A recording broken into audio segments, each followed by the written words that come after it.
Hello, welcome back to Man Matters Podcast with Nate and me, Durbin.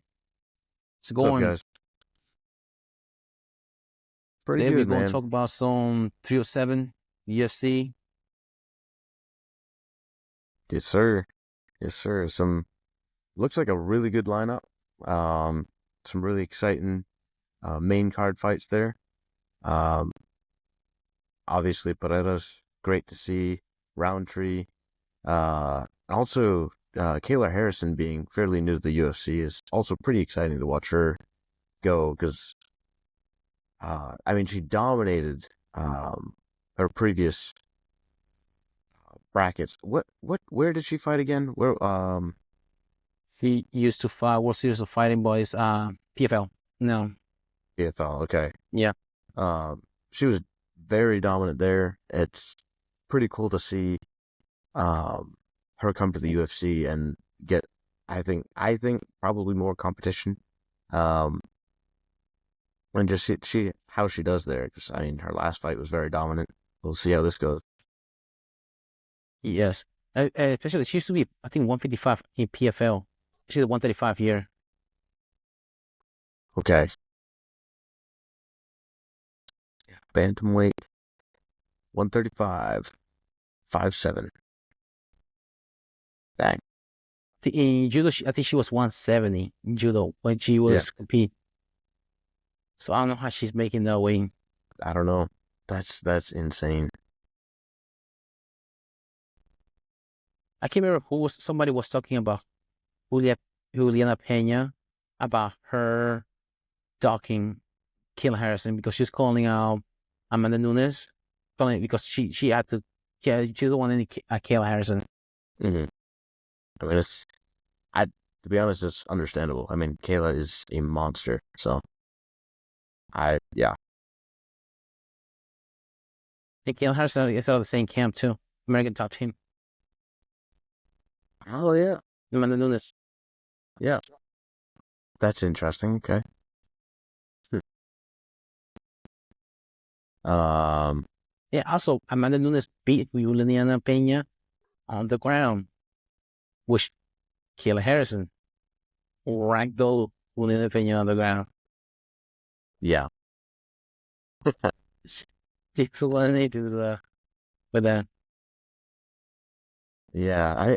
Yeah. That's the thing. Kayla's, for one thing, she's so strong, but she also has pretty insane technique. Obviously, very good judo, but seems to be very good on the ground. Yeah. It's hard to beat. And having Mike Brown in her corner as well. Mm-hmm. Mm-hmm. Like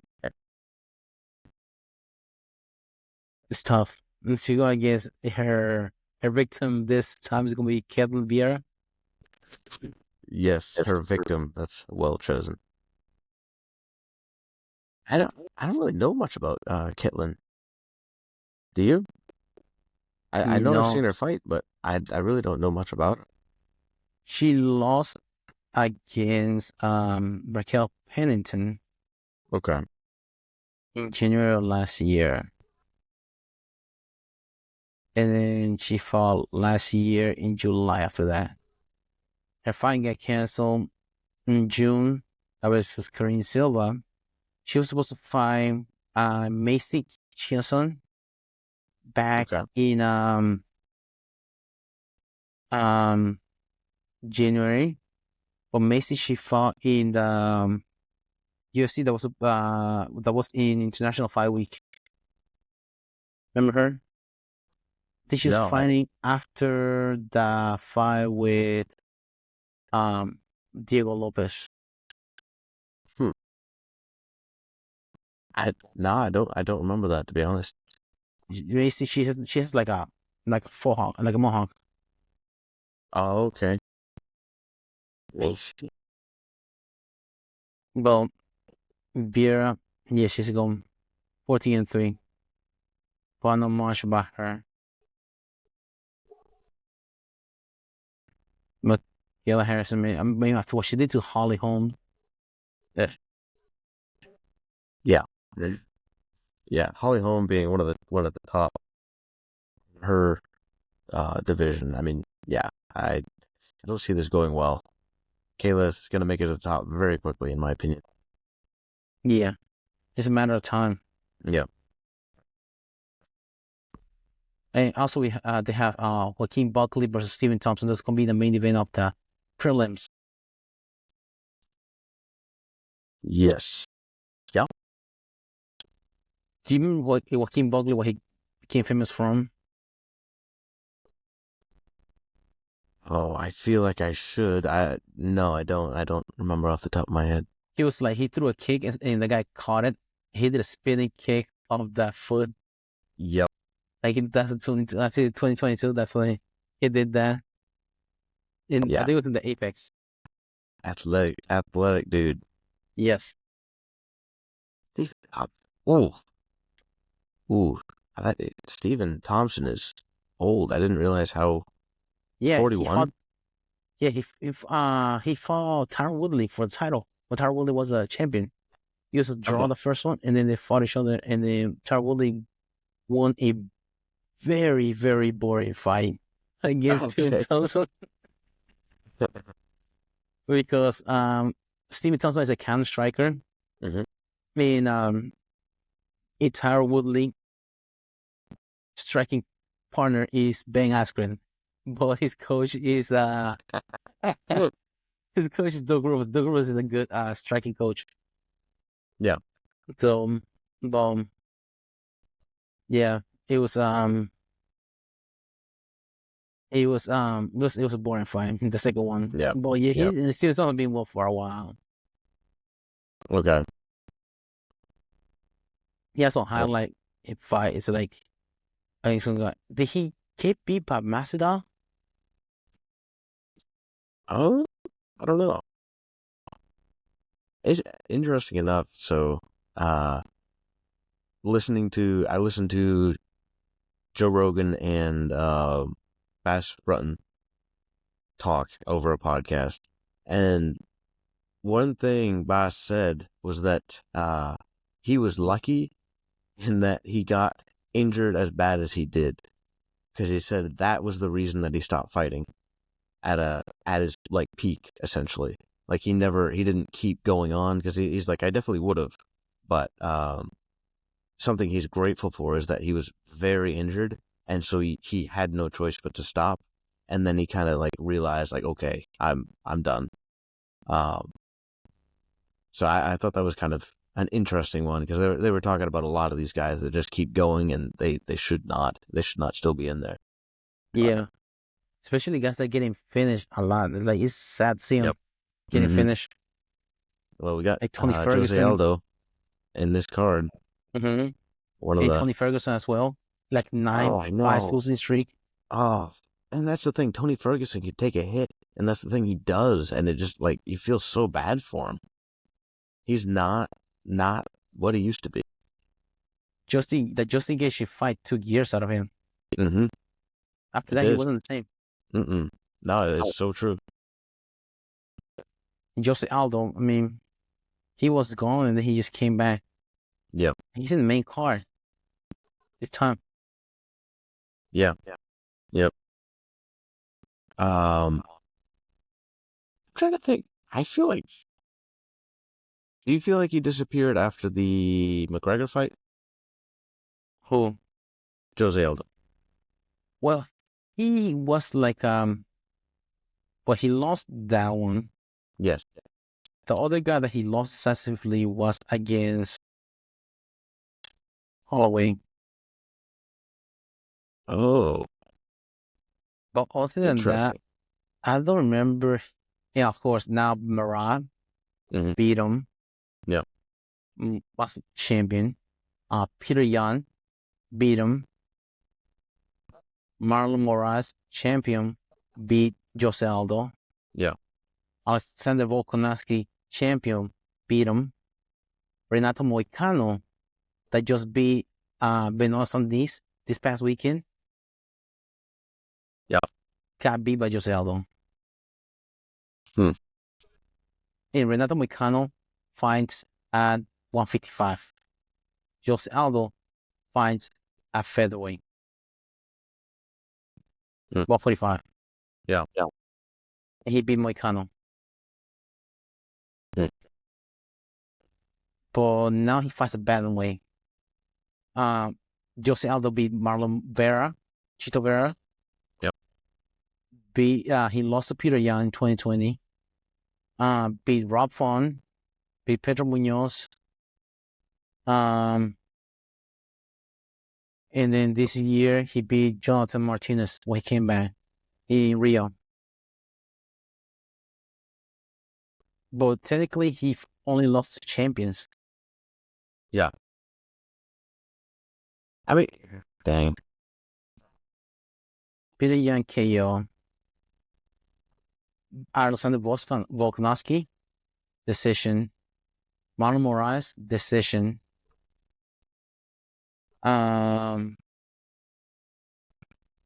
Max Holloway, 2 KOs, back to back. But it's Max Holloway. Let's give you Okay. Max Holloway. Mm-hmm. In McGregor. This is losses. Decision. Interesting. Huh. I didn't realize he'd done so well recently. Actually. He's always game for somebody from like that own. Mm-hmm. Compared to like me, especially a lower weight. Because lower weights, you rely a lot of athleticism, timing, speed. Yes. Mm-hmm. It's not as much like a heavier weight. You rely on your power. Yeah. Do you think that's an interesting one? Do you think typically people lose their prime in the lighter weight classes faster because of that? Yes, because they usually like a footwork. Your footwork goes out of the window. Mm. So it's like if like two hard members going against each other, whoever's going fastest is going to win that fight. Yeah. That's interesting. And it's hard to keep up like with younger guys because it's a younger sport. But McGregor, whenever he beat Aldo, he said something about timing beats speed, precision beats power. Yep. So if your timing is still there, your precision is still there, doesn't matter the speed or the power, you'll be still able to beat them. But you also have to have that stamina and endurance to at the later rounds to be able to Very true. to keep that, because you want to keep that. It's like having it's kind of like having the dilemma of being in a battle with a big ass sword, but if you're not able to pick it up to wield it, what's the point of having it? Just being Right. a hindrance to you carrying that thing like a cross. There's no point in having it. Right. No, that's true. I feel like typically there's a lot more technique displayed in the lighter weight classes. Just all around. I mean, striking, wrestling, jiu-jitsu, any of it. It seems like the big guys, they rely solely on their power, typically. Yeah, that's what they rely a lot on, and also they're not as coordinated as smaller guys. That's why you'll see a lot of 6'4" gymnastic people. True. That's the reason. Coordination is not forte. But also like with those those techniques, you have to, like, for example, Demetrius Johnson versus Ray Borg, suplex into an armbar. Remember that? Right before the end of the round. Finish. Just 2 seconds. I will. Yeah. I mean, Demetrius Johnson is a specimen for sure. Yeah. And still be able to do a bow and arrow on somebody's like 300 pounds. Yes. Open, was it an open division? At BJJF? I believe so, yeah. I believe so. I mean, and it is really, really cool to see guys who are at that high of a level in MMA also do high-level gi. It's pretty crazy to see because that doesn't happen often, it seems like. seems like there's a very select few people that actually enjoy the gi enough to put in the time to be good at that too. But I feel like when that's the case, it's those guys truly enjoy martial arts. You know what I mean? Yeah, because you have to be humble at the same time to be able to do that. Mm-hmm. Yeah. And you have to, in order for you to enjoy certain things, you have to be humble to learn new things too. Just like you have to be, sometimes you be able to willing to be wrong or not know certain things in order for you to learn them. Mm-hmm. Same thing like when learning new things. You can know everything, otherwise you will learn nothing. Right. That's very true. Because you just stay like in the same thing, like oh, for it's kind of like the case of being the smartest person in the room. If you're the smartest person in the room, you're in the wrong room. Yeah. Right. You're in the wrong room. You all want to learn. Mm-hmm. Yeah, it'll slow you down. Slow down your progression. Yeah. Mm. Another fight we talk about was speaking of somebody else old also, but she's not old, but she talked about retiring after this fight. Carla Esparza, the Cookie Monster. The Cookie Monster. That's her nickname. The Cookie Monster. She was a wrestler. She was a wrestler. I can't remember. I don't know if you remember when she first started. She used to come out fighting in a wrestling singlet. Really? Yeah, dude, fresh out of that Ultimate Fighter. I think that's Ultimate Fighter finale. She was against Rosa Majunas. She came out there with a wrestling singlet,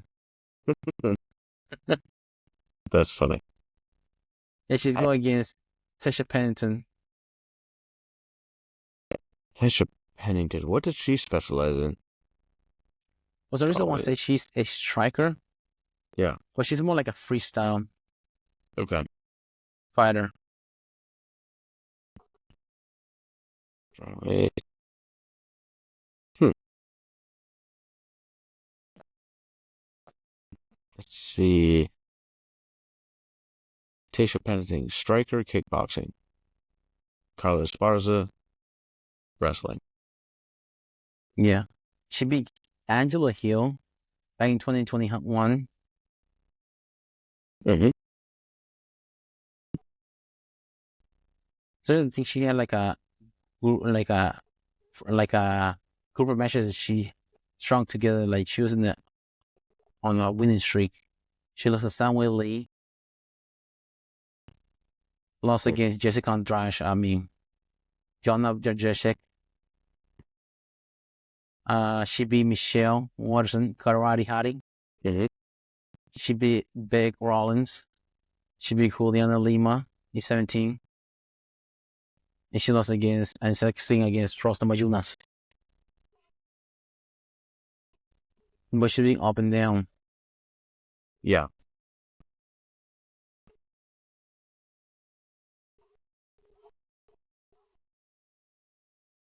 Yeah, interesting. So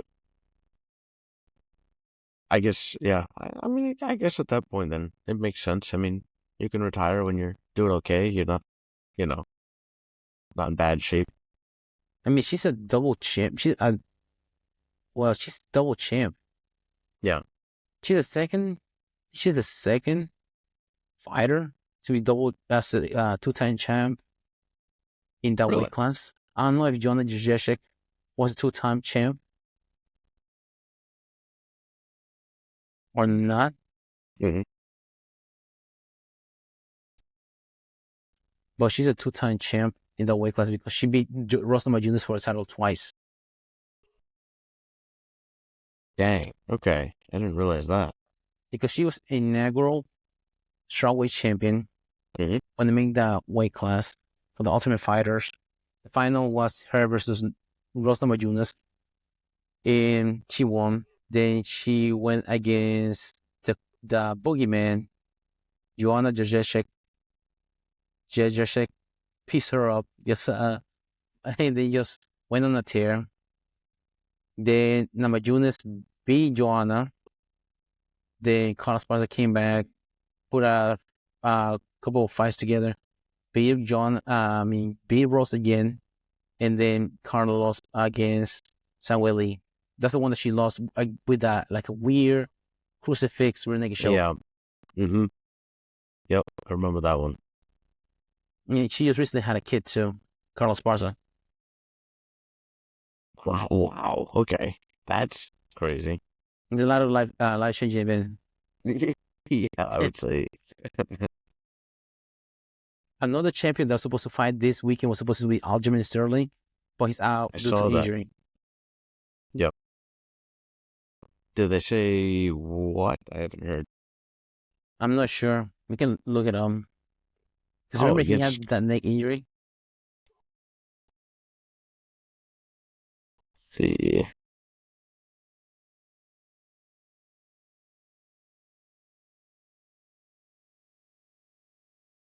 Fun fact, he's the first UFC champion to win a title by disqualification. Oh yeah. They were giving him the award for actor of the year because of that.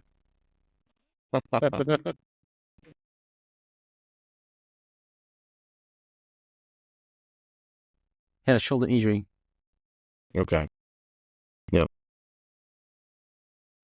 He did some stem cell, took some time off, tried to do rehab, rehab as much as I could and as best I could with the UFC PI. Unfortunately, it's out of my hands now. So I was able to get recovery in time. Yep. So you have to pull out of the fight. Hearing a lot about those stem cells. What's that? Hearing a lot about those stem cells. Yeah. A lot of people, a lot of athletes taking those things. Sounds like it really works. I don't know. Yeah. It's better than going to a knife. That's what I heard. Yeah. Yeah. Like Joe Rogan is claiming that he's got like full shoulder motion, and after he took his stem cell, and apparently he had like a full tear along. Was it his labor or rotator cuff? I want to say yes. I can't Do you remember remember. how he Yeah. got it? Mm-mm. We put it in our practice in there. Oh, and it makes sense. It makes sense. Dang. Yeah, so I think he did it in his knee as well. He fucked up his knee. Mm-hmm. Have you seen the video whenever he's trying to measure how hard he kicks? He's wearing jeans, he wearing denim. Yeah. He fucked up his knee right there. Oh my God. He was even warm up. He started kicking. Yeah. Fucked up his Yeah. knee. Dang. That's what happens. I'm starting to feel that now. That's what happened when you're over 50 trying to kick shit.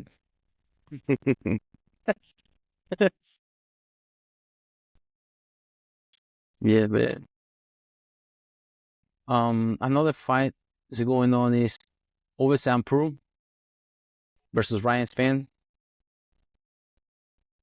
I don't know you remember OSP Yes, I do.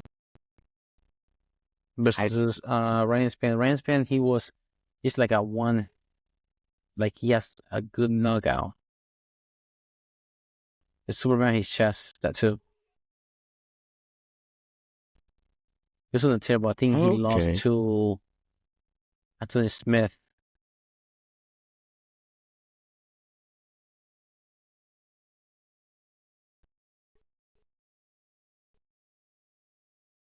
I mean, he was on the tail at one point.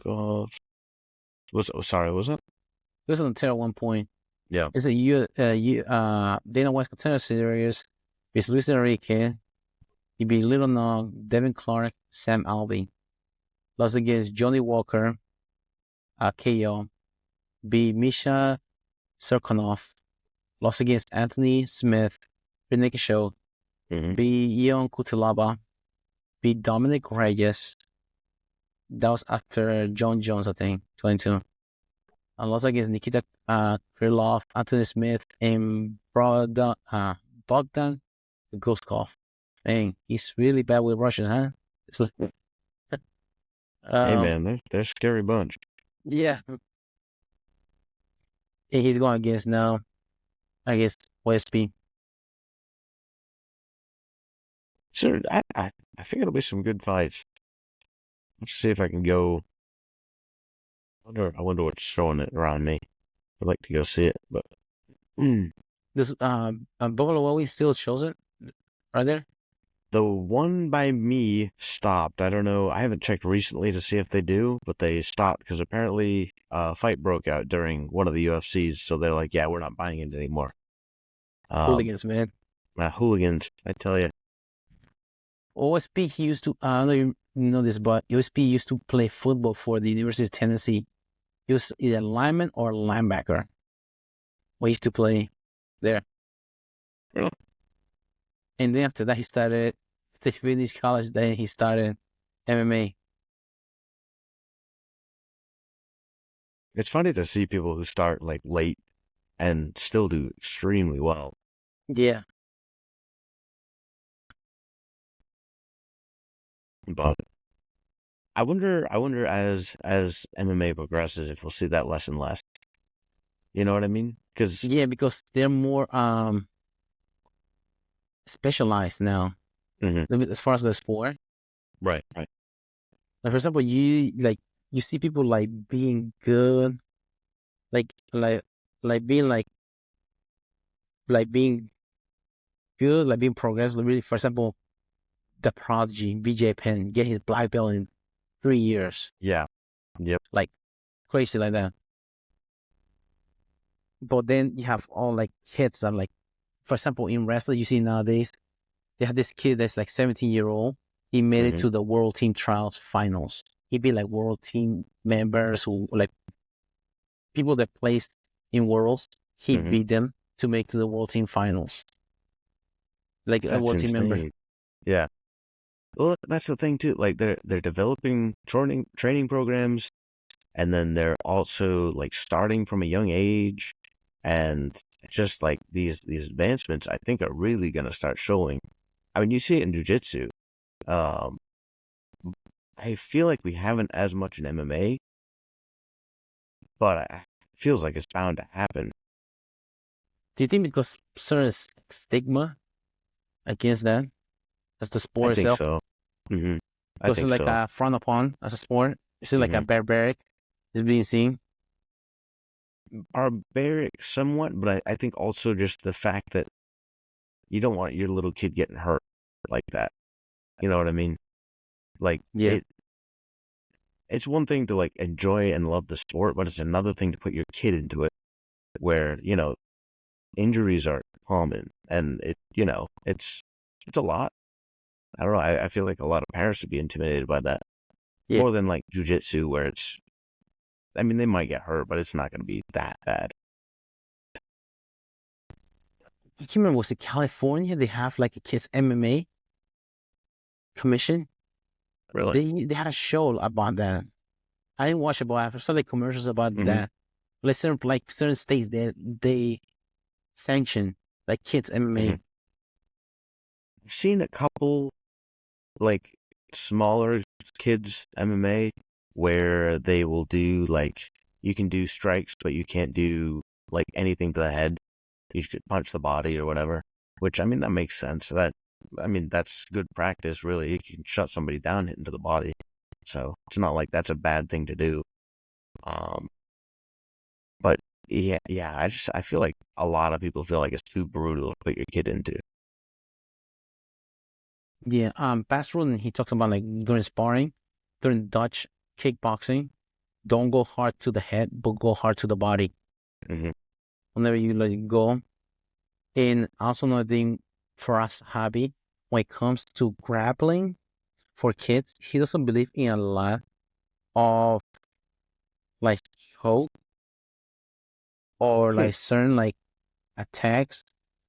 For example, like a Kimura, he like arm bars are okay for kids, but he likes a lot of like takedowns in like positions like pins for Hmm. kids teaching for self defense, Hmm.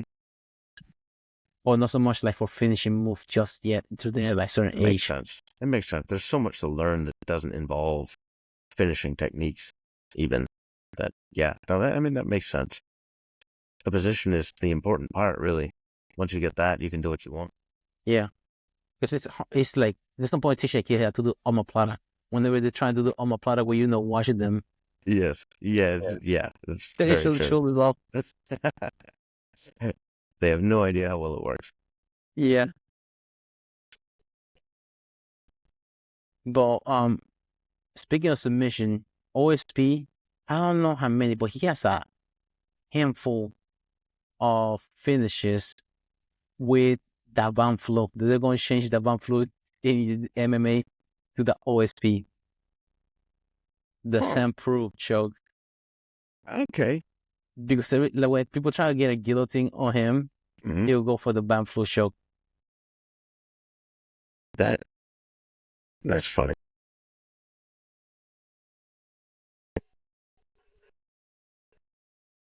So he beat Michael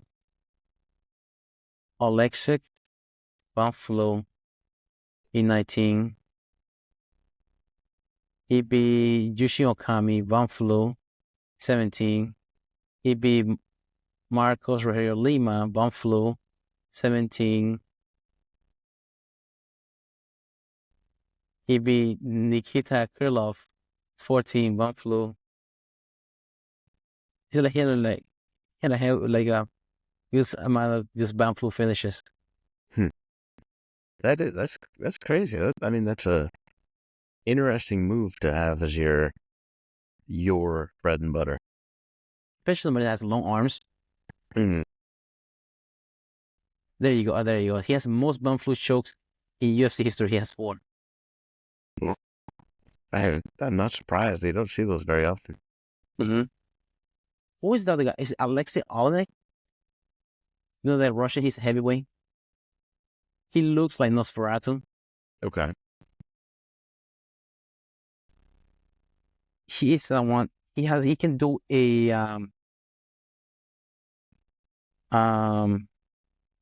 Ezekiel from bottom mount. Really? So just have really long arm. Must have really long arm. Yes, he can set up from bottom. He must be incredibly strong to do that as well. Yeah, so he's Russian. Yeah. Huh. Let me see. This is him. And also the thing about he is weird about him. Whenever in between rounds, instead of sitting down, he lays down on his back, Mm-hmm. and he lays down his back, and he put his feet against the fence, so he can get all the blood from his legs Mm-hmm. to his torso.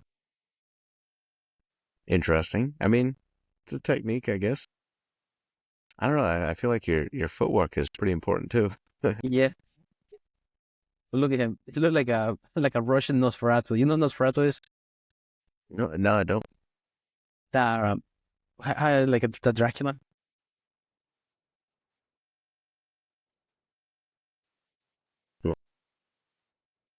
Uh,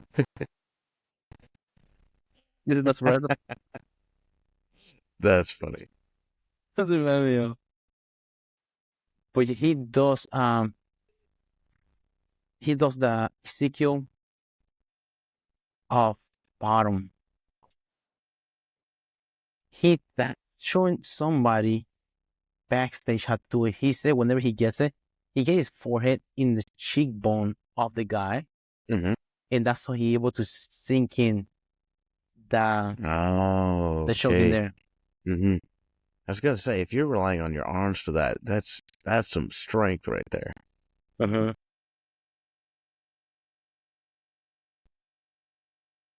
The bottom half guard. I'm gonna feel playing. And now a cut on the other side for Alexei Olenek. He's going Ezekiel again. Looks like he's going to try for it. He's going to try and fit. There you go. There you got it right there. Interesting. Okay, so he's pushing with his head up in. Dang, that's kind of Demoralizing. yeah, Okay, I got him down. And then just Ezekiel. yeah. Man, I feel like I don't know. Personally, if somebody caught me in that, I probably would go out. To be honest, I'd be Yeah, so like, no, just I'm got not Ezekiel. tapping to this. 110% pride. No, I'm not tapping this right now. There's no way. Wow. Yeah. Just take That me would- out, man. Yeah. Put me down. Put me out of my misery. He needed somebody else too.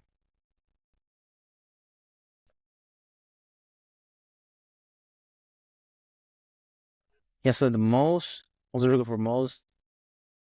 What?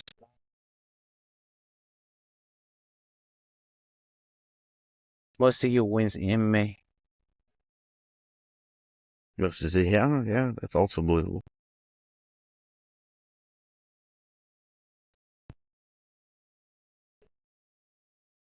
14. What? Really? Yeah. That's hard to believe. We call it Ezekiel. He calls it Ezekiel.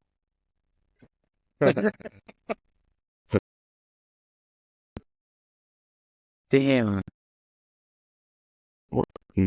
That 14 is Ezekiels.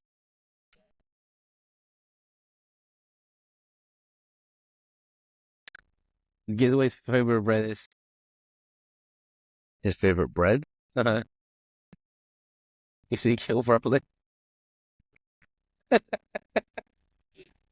Yeah. Simple man, simple man. Checks out. But yeah, 14, that's a lot of Ezekiel jokes. That is. I mean, with those arms, man, that long, Yeah. a heavyweight. They're built for it, I guess. Mm-hmm.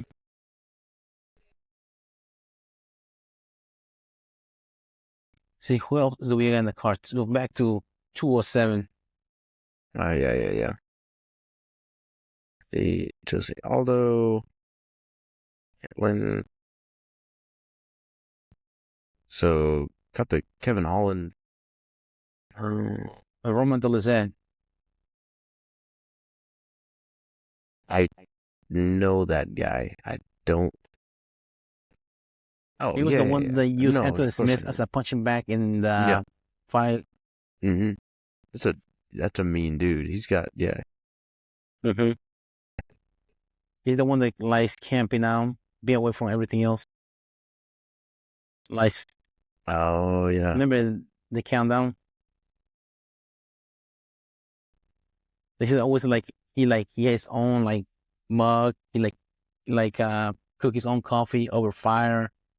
He's Okay. over there Yeah. camping all by himself. Mhm. He's from Georgia.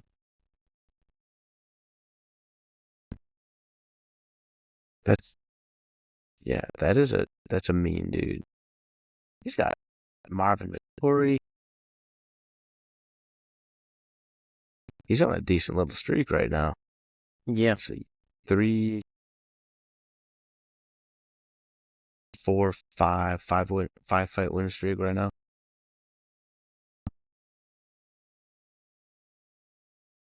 Yeah. Hmm.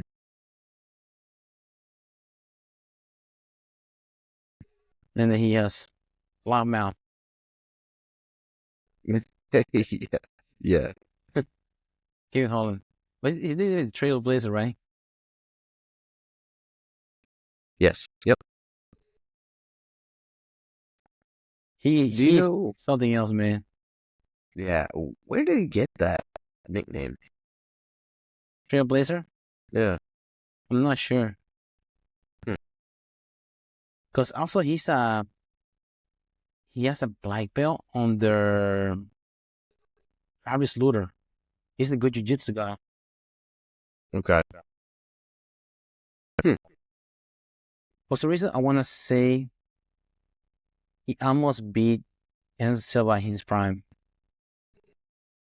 Travis Lutter. Travis Loader almost beat Anderson Silva. Mm-hmm. He made weight for his fight. Oh, okay. But Travis Lutter is a good jiu-jitsu guy. Also, he caught Anderson Silva in a triangle choke at one point. Mm-hmm. Can't remember well. But he's a good jiu-jitsu guy. Yeah.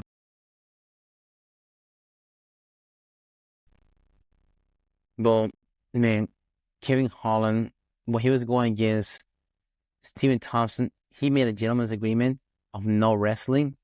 Why? I don't know. Yes.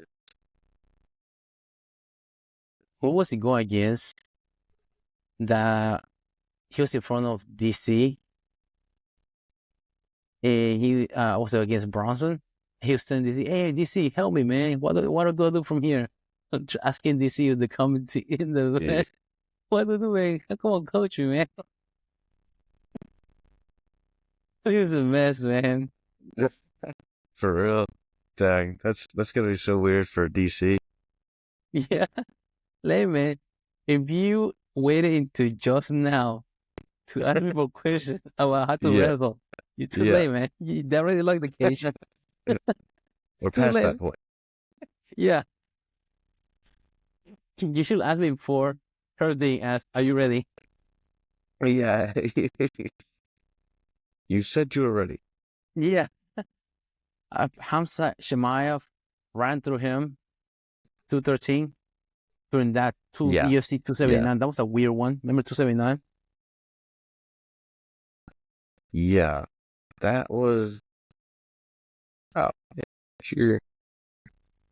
That was the night that Kevin Holland was supposed to fight somebody else. Hamza Shemaev didn't make weight for 170 Yep. against Nate Diaz. Remember? Mm-hmm. I do remember that. Kevin Ferguson supposed to fight somebody else. Was a Lane Jingling? Daniel Rodriguez supposed to fight Kevin Holland, I think, at 170.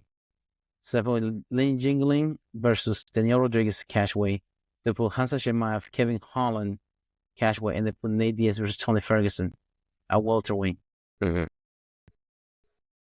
That was like a switcheroo, like never before. Like, but that was a crazy one. Mm-hmm. Yeah, and there's a lot of conspiracy theories around that one. Yeah. So Yeah. why you put so many 170 pounders in one card? Mm-hmm. Yeah. Yeah. I mean, which Get right, to it go, could be. people got I'm sure it was beneficial for the UFC because it never happened before, and it kind of it made waves.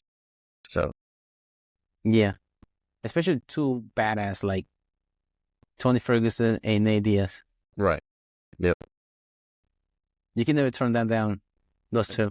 No, no, it's true. That's actually a better fight than Hamza Shemaev versus Nate Diaz. Yes, I agree for sure. Yep. Because that was supposed to be Nate Diaz's last fight in his contract, and nobody wants to see Nate Diaz get mauled by Shemaev. Right. Yeah. Uh. Yeah. And Shemaev was just he had his way with that one. That was so fast. And to be honest, kind of expected. Like it was like exactly what I thought was going to happen. Yeah, like knife through butter. Yeah. Speaking of Diaz brother, I don't know if you've seen.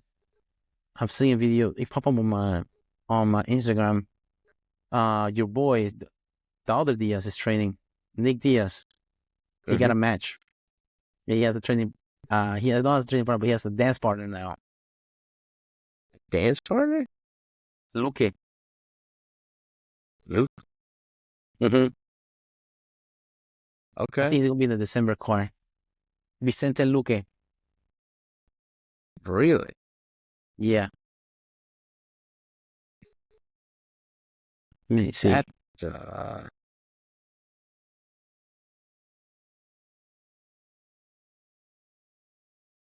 undercard.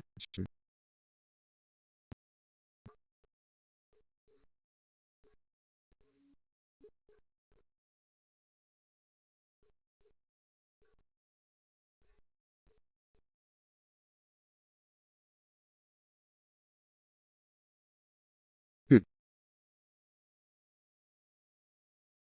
See that they were going face each other. Hold on. Because seen he was training. He was sitting in the pads in he was listening to My Way. Remember Limp Bizkit? Yeah. He was trying to do that. Nick Diaz.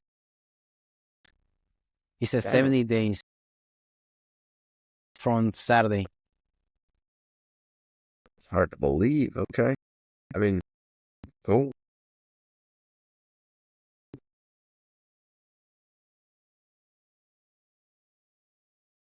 That's hard. Yeah, that's hard to comprehend. Yeah. And then so somebody posted in the news it's gonna be Luque.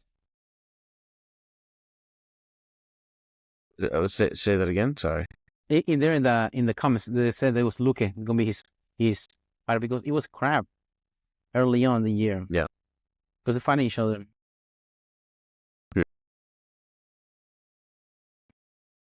Supposed to be in the Abu Dhabi card. Really? Mm-hmm. But I wonder that's what well that's supposed to be August 3rd. I wonder if that's what Dana White was talking about for December. That could be. Yeah, that could be. Bringing back the Diaz army. Mm-hmm. It's a metal militia. What's they call it? Uh-huh.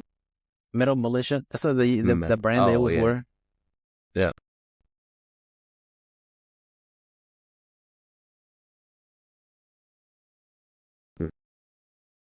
Okay, Josie Aldo. Yeah. Okay, that's a Kevin Holland fight. But also he has a one since BJ Penn, Nick Diaz. Nick Diaz has not? No, he has a one. He lost against Carlos Condon. He lost against GSP. Yeah. Then he had a knock contest against Anderson Silva. Came back and lost against Robbie Lawler. That fight.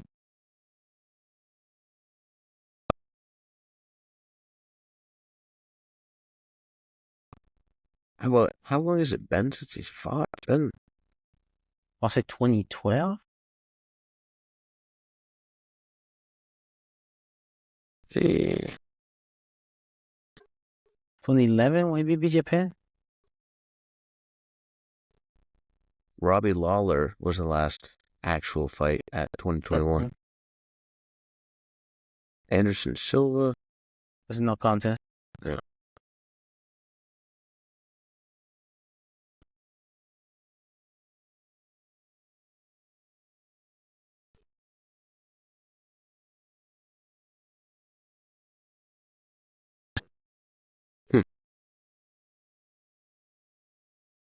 Yeah, there's big gaps between his last couple. Yeah. 2015, then 2021. You remember he had the failed drug test. I did not remember that. Okay. Yep. Yeah. Against Anderson Silva. Yep. He failed drug test. He had to pay a fine. He didn't want to pay for it. He had the play commission. That's why. Okay. That's why he was out for a while. You know, funny enough, isn't he the one that accused GSP for being on steroids? Yep, that's him. But he failed was marijuana. Fight. Yeah, true. But still, it's just funny. When you see him fighting Anderson Silva, you can tell that he was stoned to the gills. I mean, he was laying down on the ground, then come back up. Turning his back to Anderson Silva. Like, come on. Yeah. So they give away, like, man, you don't have to tell us. You can tell, man. It was October 2011. That's when he beat BJ Penn. That's the last time he won. That's crazy.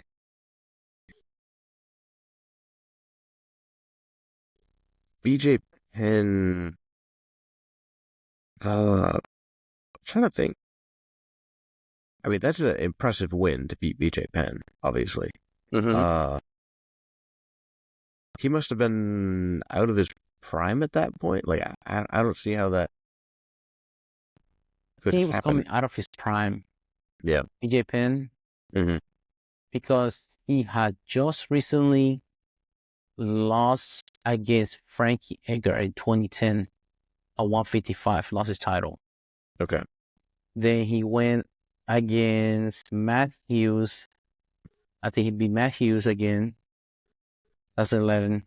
They Mhm. had a Nick Diaz fight. Okay.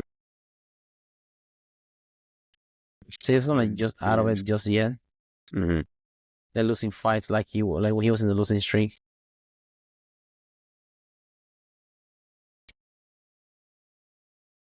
Well, Hmm. Nick Diaz just like outbox him. Yeah. Hmm. I think he's the first guy to ever show that BJ Penn bleeds. Oh, really? Yeah. Yeah. Wow. Huh. I never saw that fight. Was it a brawl? Do you know? Was it? No, I it mean, was Nick Diaz just putting a pace on BJ Penn. really? Really? Okay. He's boxing.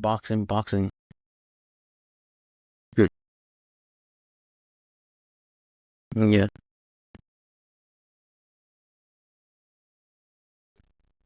Because Nick Diaz, that's what he's known for. He just put a pace. Boom, boom, boom. He talks about Frank Shamrock, talks about him. He doesn't hit you 100%. He hits you like a 50 or 60% 10 times. Yeah. So he doesn't let you catch your breath. Okay.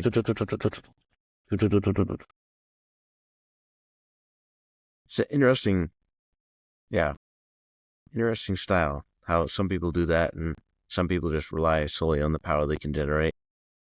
Um, I wonder if that's like a preferred technique. Actually, yeah, another thing that Bass talked about was um, how some people can just seem to generate power and some people can't. So I wonder Yeah. if a technique for somebody who isn't really good at generating power is just hit them a lot, you know, Yeah. with less input intensity. Casey was talking about that. I mean, so many people talk about like some fighters like they don't have knockout power. For example, Masvidal was talking about Kamaru Usman. They don't have any knockout power. Mhm. See what happened there. Max Holloway. Justin Gaethje was talking about Max Holloway doesn't have knockout power. What happened UFC 300? Yeah, yeah, right. Boom. Face first into the mat. Yeah, yeah. Show to that one. Yeah. Hmm. And some people have it, some people don't. And I mean, you have that. That one was a crazy one too. Yeah, Max yeah, that Holloway. was. Hmm. He had the Hawaiian power straight from Kauai. That's no lie. When's he fighting next? He's got one lined up, doesn't he? Topuria. Boy, that's right. October 26th. You need Topuria. I think that'll be a good one. I mean, yeah, I think that'll be a pretty good matchup. Yeah. If he gets past Max Holloway, it'll be him versus Diego. Okay. Mm-hmm. Because it will be both of them. It's funny because both of them are from two different countries and they are adopted by a different country. Because Tupuria is from Georgia, but he's adopted by Spain. Diego's from Okay. Brazil, he's adopted by Mexico. Yeah, So they have two nations behind them. that's funny. Yeah. That's what the UFC see a lot of dollars because it's really marketable. Oh, yeah. I didn't even think about that. Yeah, because both claim him. That's funny. Yeah, Show your national really pride. marketable for the UFC. Yep.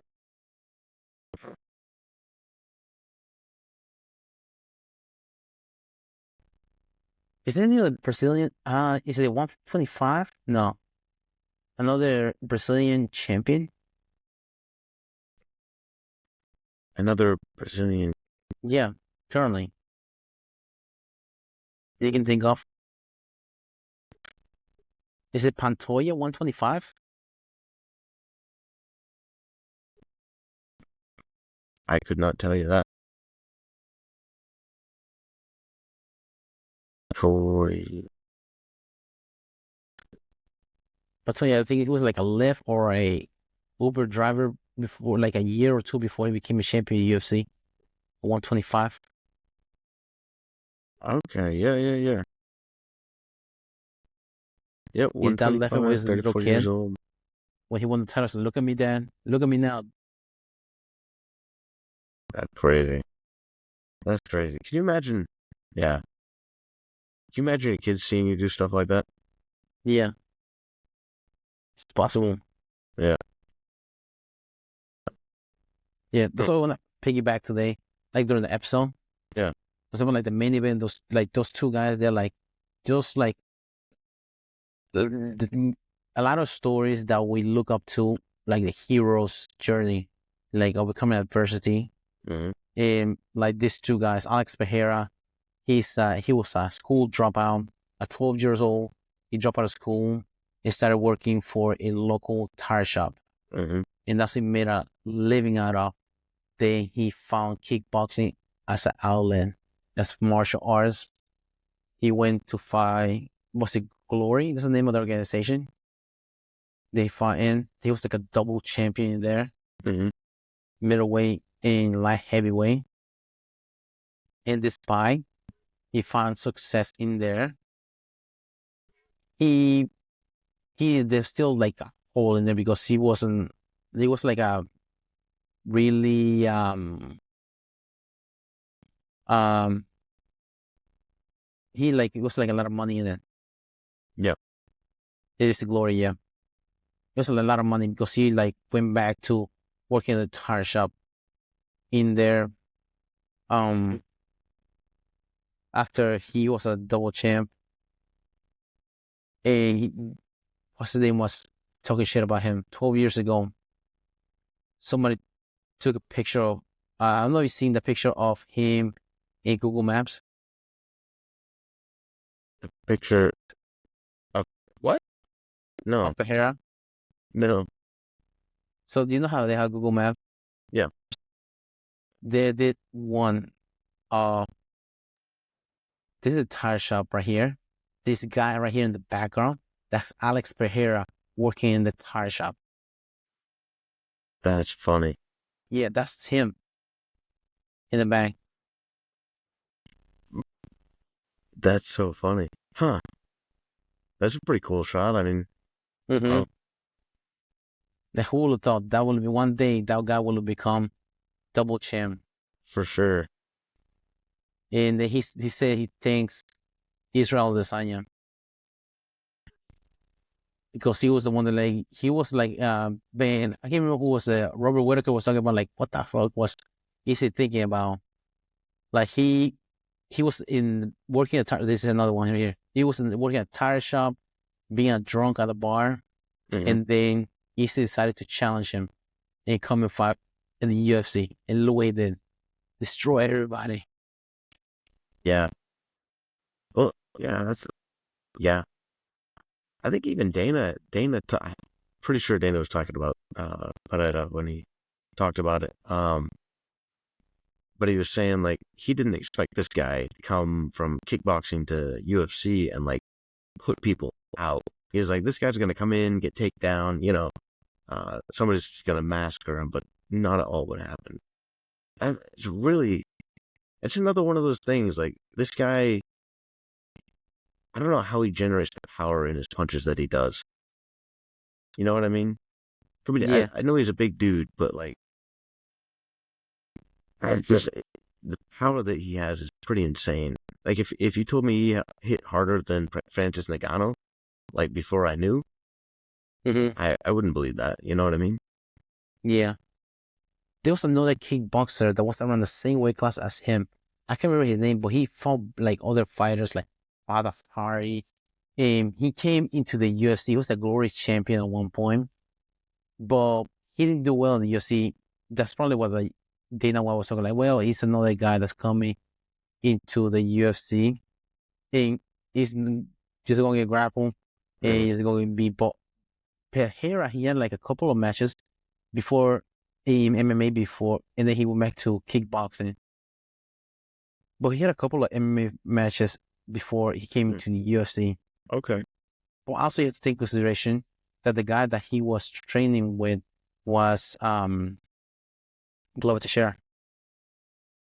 Okay. He's a grappling guy. Mm-hmm. Trying to remember the guy that was also in the UFC.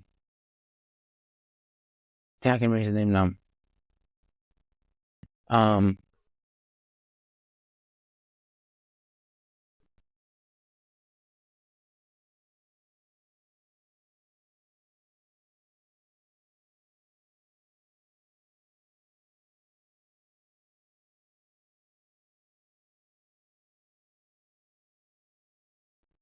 Who also came from kickboxing, you mean? For some reason, I got what's the name stuck in my head. Badahari. Was not Badahari. Did he fight Badahari?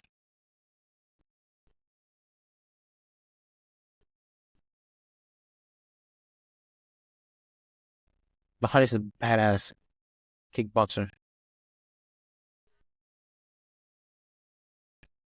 Mm-hmm.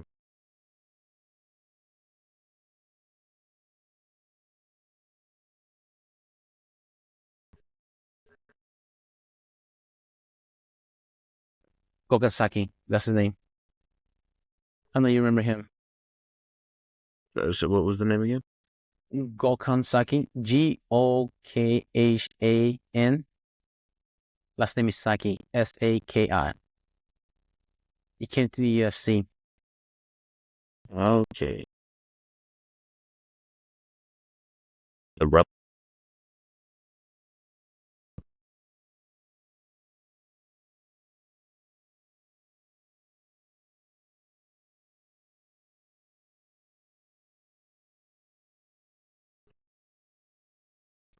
Yeah.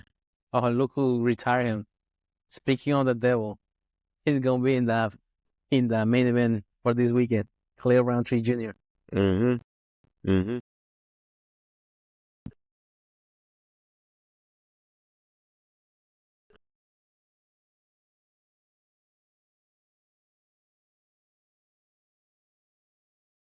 The Roundtree.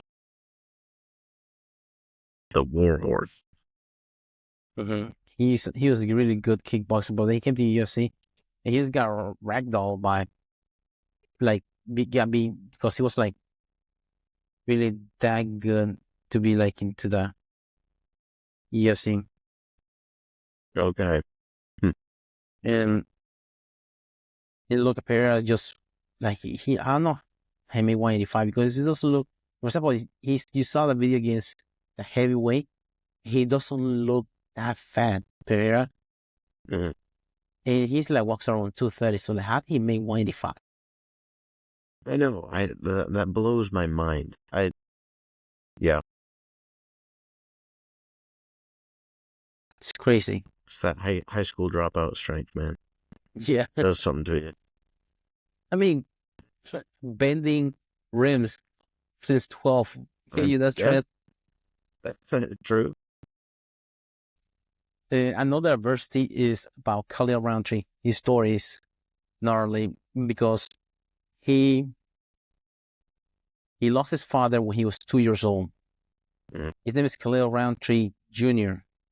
Therefore, his daughter's name is Khalil Roundtree Sr. Mm-hmm. He was personal bodyguard Muhammad Ali. He was manager for this group called Boys to Men in New Really? Edition. Somebody shot him, killed him. Wow. When he's Wow, 2 years old. that's crazy. So his dad was a bad dude then. Yeah. Huh. When did he get shot? Like, who shot him and why? Do you know?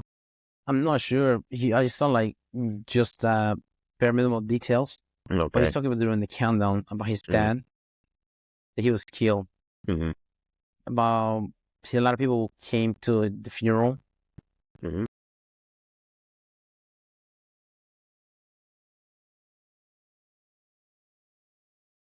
But he's a like well, the suspect.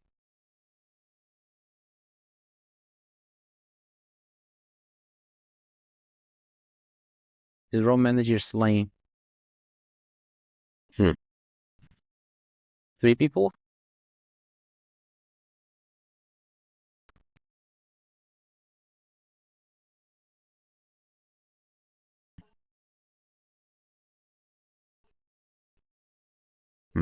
Wow, that's incredibly sad story.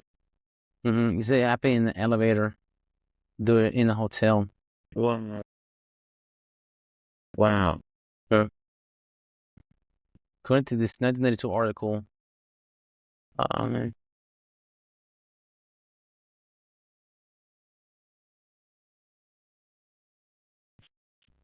3 held in Boys to Men, road manager slain. Police Wednesday questioning 3 men in slaying of the tour manager of the Grammy Award-winning group Boys to Men, who was shot and killed in a hotel where rap star Hammer also was staying after the Chicago area concert. Roderick Khalil Roundtree, 36 years old, of Canoga Park, California, was shot and killed Monday during the struggle with 3 men on an elevator at the West Quarter Suites Hotel in the posh neighborhood Streeterville, where the rhythm and blues a cappella group was staying. Roundtree and an assistant Audrey L. Amin, 28, were confronted by the 3 men at an elevator and were shot. El Amin told police Roundtree was hit numerous times and killed. El Amin was wounded in the knee and was in fair condition. In Northwestern Memorial Hospital, Khalil was just explaining to me that he caught 3 guys trying to get in his room and we were going to try to take them downstairs to security. El Amin said that's when they started swinging and they started firing. El Amin said it is possible that 3 men described as being clean-cut knew Roundtree handled large sums of money since the cash checks for performers while on tour. However, most of Roundtree's cash was gone since performers already had been paying. Wow. Police to the issue an all points bulletin and 3 men and said the trio was in custody as being questioned late Tuesday and Wednesday. So it's just trying to rob him. Wow.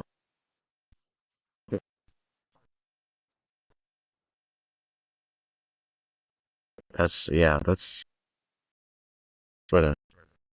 It's unfortunate. Mm-hmm. As a kid said he grew up in, I don't know if you know this, but he was big into like punk rock. He was like he wanted to have his own band, Clay Roundtree. Really? Yeah, he wanted to have his own band. And at one point he was like smoking a lot of like I think he said he was like smoking pack of cigarette a day and like drinking sodas. Like, he like heavy like medication. Mm-hmm. He was like 305 pounds. 1 point. Then he like manic. He was really depressed. Mm-hmm. And one time he just went to sleep and he said he was having a hard time breathing. And he's like, man, I think tonight's gonna be it. This is it. I'm just gonna die. Wow. And he made it past the night. And then he decided to go. He's from Vegas. He's been living there since he was 5 years old. Mm-hmm. And at the time, he said he decided to go to a gym, to train.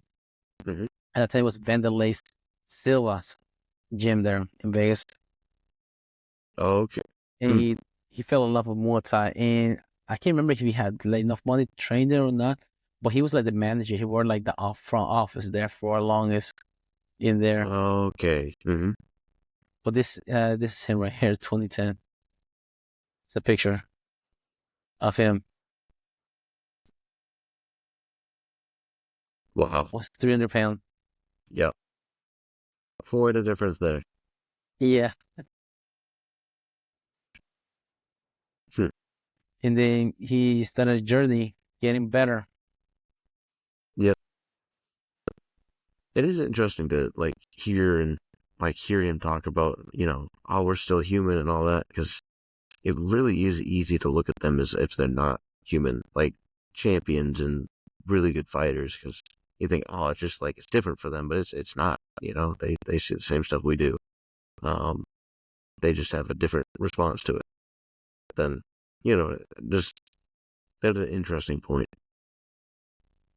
Yeah, because we usually value the performance based off like a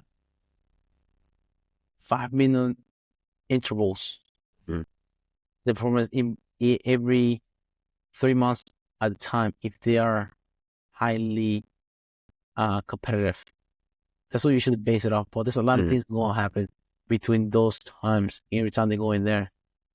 He's really elaborate, and he likes art and different stuff. He lived in New York for the longest time, and then during COVID, he moved to Thailand. Did a lot of Muay Thai. Just his striking went through the roof during that Yeah. time because he got stranded there during the pandemic in Thailand. Yeah. But he's really nice guy. He talks about depression. He wants to inspire other people to do better because a lot of things that he overcame. They ask you the question: would you rather be? Are you rather inspire thousands of people or become a champion? So, well, if I'm able being a champion is good, but even if I don't become a champion, he was able to overcome all these things, able to overcome depression daily, and be able to overcome his own self, overcoming smoking, drinking soda, drinking alcohol, be self control on different things, medication that he has, his depression, and all those things, just one little thing at a time to be able to where he is, and not just overcoming those things, just not being a slave for those things, but also being the conqueror of being a master of a craft as far as valiant as it is, even though he's not a violent person, but being being a master of that craft as martial arts is, like that's in being able to inspire other people by the things that he was able to do, that he would be a happy person. Well, that it's true. I mean, all those things are, incredible, incredibly hard. So many people can't do it. Yeah, well, it's a pretty, seems like a pretty healthy outlook. Yeah, it's a breath of fresh air as well, because how many champions and challengers do you see that are so braggadocious and they are so arrogant, Yeah. but meanwhile um his point of view is, man, life is hard, and not just life, but your own brain can trade your times.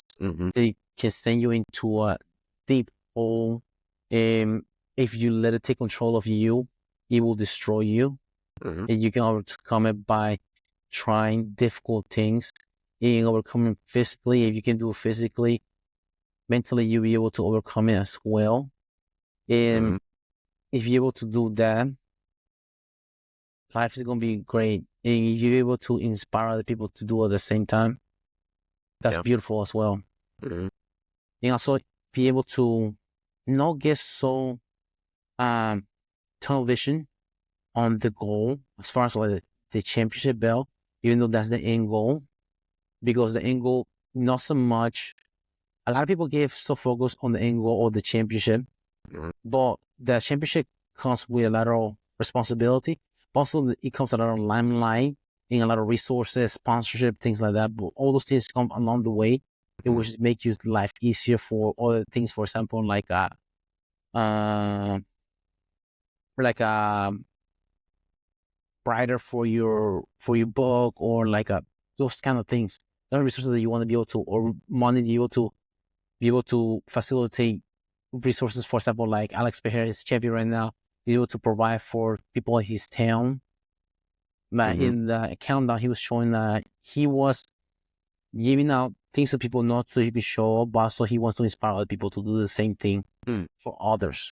He doesn't want to be bragging about it, but he wants to be, hopefully, the way he's giving, hopefully other people will do the same thing. And that came with the title that he has. That is interesting. That is interesting. And it's interesting to think that, yeah, going on that note of them, like, them being, inspiring people and all of that, for people to go from that low of a low, that high of a high, makes you wonder, like, what other, like, phenomenal athletes are out there just not training. You know what I mean? They're just that's not the path they chose or whatever. But guys that could be, unbelievable champions. It's just an interesting thought. Yeah, it is, because I don't know if you heard the saying, the success is when preparation, opportunity come together.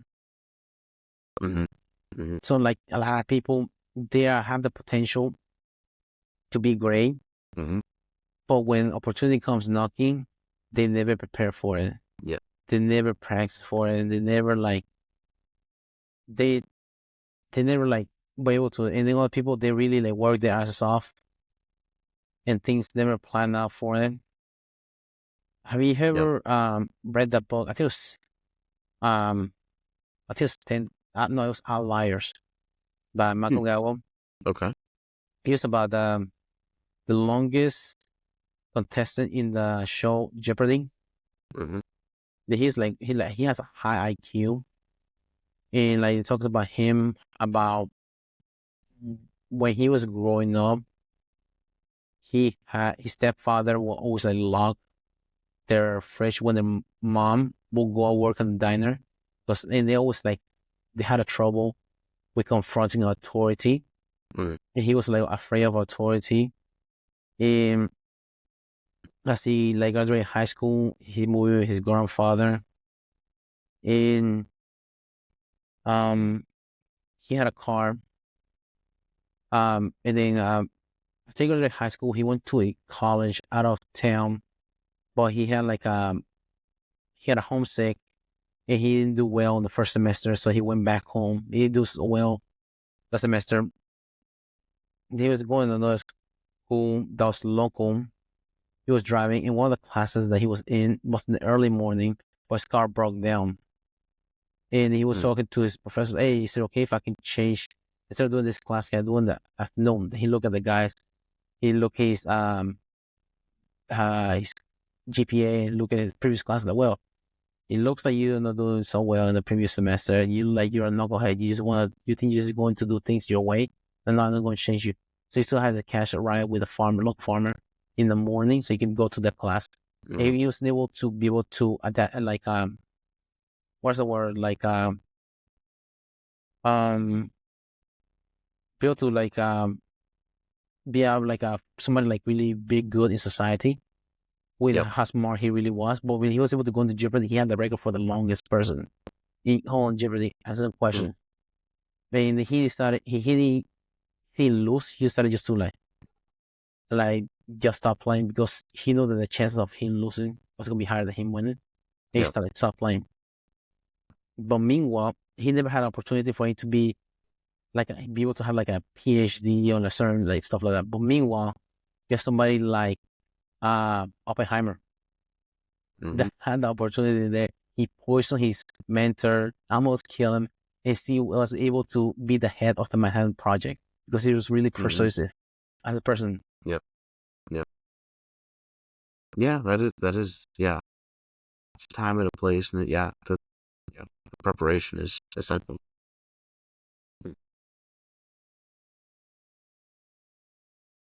So it's good to just keep working at it, and just those wins are your wins doesn't necessarily have to be seen by other people. Like the wins that you do, like win every day, just one thing at a time, 2 minutes at a time, are the ones that count. And just keep at it, because we usually count the ones that are negative, Right. and because those are the ones that count the heaviest.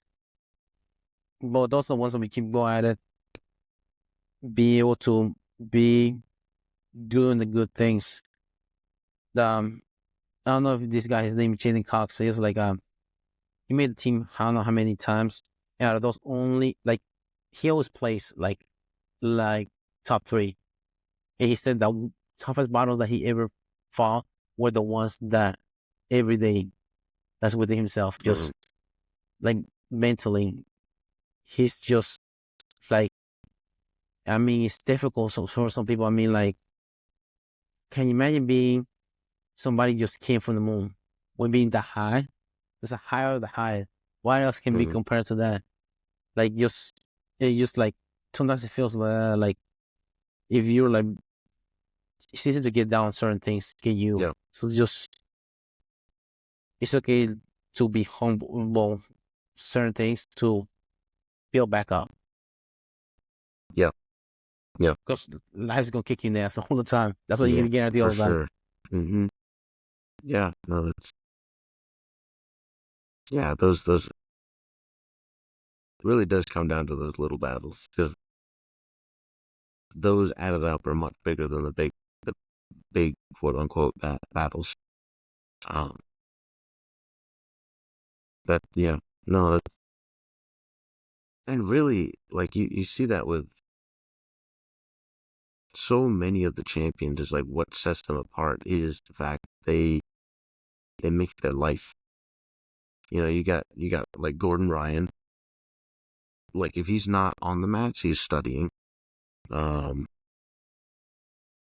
Rutten talked about it as well, like how he was like obsessive. He had I think he said one of his fights he got knee barred or something like that, and he decided at that point, is like, I'm gonna learn this or I'm gonna get out of it. And so he started like rolling with a guy several times a day, and he said, I want to say he said like the next 8 fights he finished with submission. I'm not sure if Yeah. that's the number, but like, yeah, he's being obsessive about it. He's preparing for it every day. It's what he's choosing. So Yeah. Yeah, you like get obsessive, like be willing to work on those weaknesses as well. Because we usually get so obsessed with working or what we're good at, that those weaknesses, like they call it deliberate practice, is working on those weaknesses until you can't get it wrong anymore. Yep. Well, it doesn't feel good. You Yeah. have to humble yourself to do that. Working on your strengths, it feels good because you're good at it, and you get to see, and anything else, it just doesn't feel as good. Yeah, climbing uphill is not fun either. Right. Much harder. Yeah. 70 degrees, sunny day, flat surface. It's beautiful. It's good. Everything is great. But going uphill sucks. Rainy day, cold. It sucks. That's what adversity is.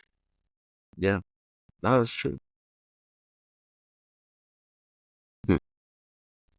Yeah, but the thing we can take it from these two guys, like we can admire, but then the adversity will to become those two adversities that for them to get here to the main event. And they're fighting in Utah. And those two guys, they're like, really nice guys. Chama. Yeah. Put it saying that he has to cut his hair off because he's a nice guy with hair. Yeah. He did that emoji challenge. Have you seen that? No. It's this game that you have to do the faces of the emoji. It comes up. So he was losing because he can do several faces. Same face for everything. Angry face for everything. It's like a headstone. Yeah, for real. Yeah. They saw him and they carved those years before. Yeah. Stay away from this guy. That was actually a warning sign. Stay away from that guy. Yeah. Yeah.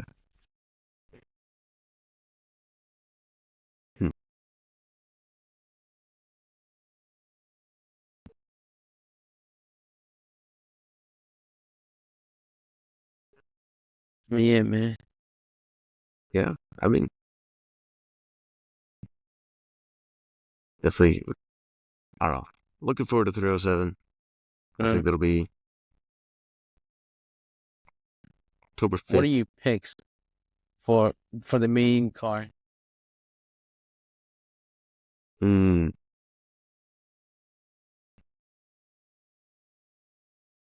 Mhm. It's hot. I feel like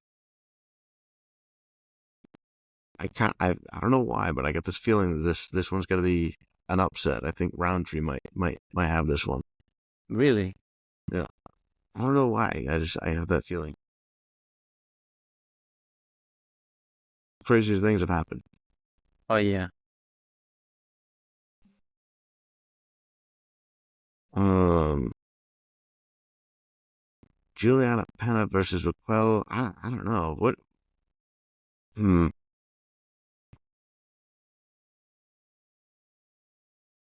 I really don't know about that one. I don't know Um, either fighter enough. I don't know. What's the last time Juliana Pena fought? Amanda Nunes? Was it really? Because Raquel Pennington took some time off as well. But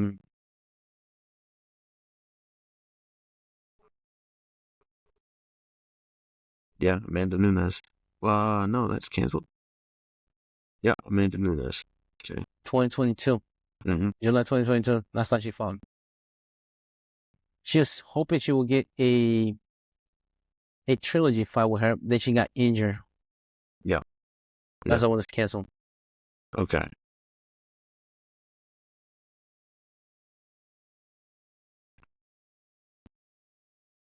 Yeah, I mean, in that case, then it's probably go with Pennington in that one.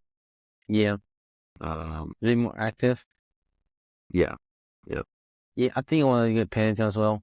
I mean, she beat 1, 2, 3, 4, 5, 6 fight winning streak. Oh, yeah, it's a strong high she's on right now. Yeah. And she's one of those fighters that she turns in the fire that later the round goes. Mm-hmm. Mm-hmm. I don't think, yeah, I don't picture Juliana finishing it. So, yeah, I think that'll go her way. Mm-hmm. Uh, Jose Aldo versus Mario. Oof. I mean, I do like Aldo, and he's won a few of his last ones, so go with Jose on this. Yeah. I would do the Uh, same thing. yep. Kayla Harrison, I think she's no question there. Mm-hmm. Um, I think, shoot, how do you say his last name? Roman. I think Roman's got the next one. Jose? Yeah, Jose. Yeah, me He's too. a scary dude. I think he's got that. Yeah. He had the the tiger. Yeah. Because Holland he has a couple like ups and downs. Like he beat Michael Olsuk, Alexius Mm-hmm.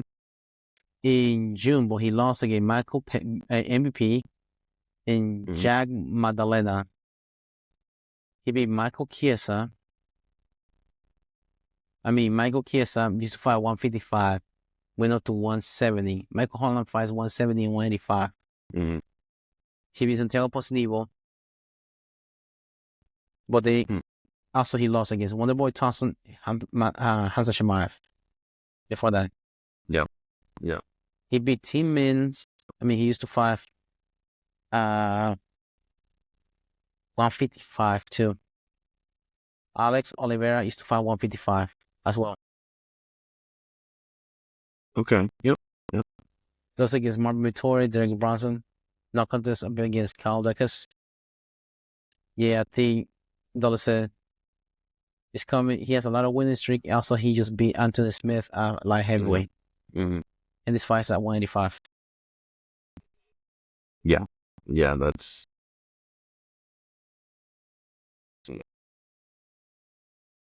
So let's see what these results are. Yeah. Did pretty good on the last one. Yeah. We'll see. But you're close. You're the close. Sure. Yeah. Thank you guys for listening. Thank you guys for coming back once again. Let us know your UFC 307 picks. Follow us on Instagram. You can DM us there. Give us a listen. YouTube, Amazon, Apple Podcast. You name it, we're on there. So just look us up. Mad Monk Pod, or not Mad Monk, Matt Matters Studio. Yeah, thank you guys once again. Thank you very much. It's been a good one.